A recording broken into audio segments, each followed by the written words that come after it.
Hindi ko lang po na-screenshot yung una kong nakita nga itong account na ito na si Daryl Yap. Alam niyo naman kung paano magyabang itong dating or etong isang ito, etong direktor na gumawa ng napakaraming kabulastugan, di ba? Sa ating kasaysayan, gustong baguhin, nagpagamit, naging sunod-sunuran sa isang Amy Marcos. Yun yung nakita ng maraming netizens. Pero mahirap intindihin kung paanong nangyari na yung kanilang mga social media platforms, lalo na po sa Facebook. Isa lang ito si Mr. Daryl Yap. Marami yan, kahit sina Banat Bay, sino pa ba? Yung sina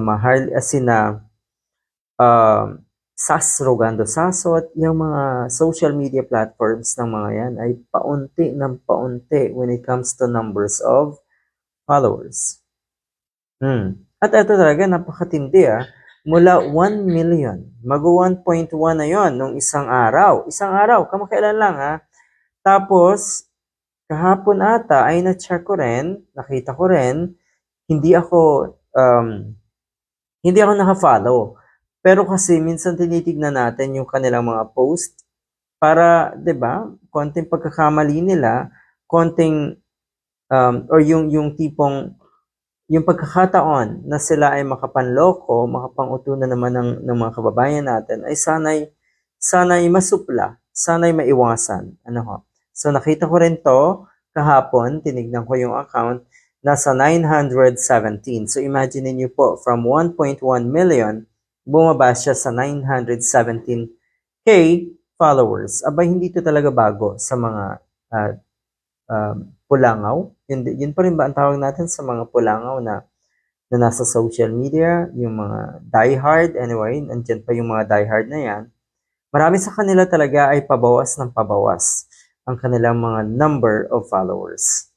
So from 917, chinek ko po siya today uli, ay nasa 870,000 followers na lang. Imagine niyo po, in a matter of day, 1 or 2 days, more than 100,000 ang nawala na followers na si Mr. Daryl Yap. So, ano ang ibig sabihin nito? Etong mga ito po ay maraming followers na either peke ang mga account, mga trolls, na dahil sa paghigpit, syempre na si Facebook ni Meta, natatanggal yung mga inactive na accounts na yan dahil yung mga trolls naman at fake accounts ay ginamit lang noong panahon ng election. So nadamay atong si Mr. Daryl Yap, nag-benefit siya doon dahil siya ay kumampi nga sa Uniteam. Kung nakikita niyo po ang mga kakampi, lalo na sa case ko, dito po sa YouTube, totoo na mas lalong dumami yung ating followers mula nung kampanya.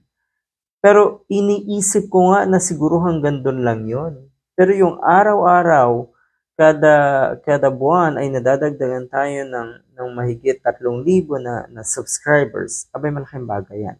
Ang ibig sabihin, mas intact, mas solid, mas dumarami yung mga taong nasa katotohanan, nasa panig ng katotohanan, may mga prinsipyo at alam ang kanilang ipinaglalaban. Good luck!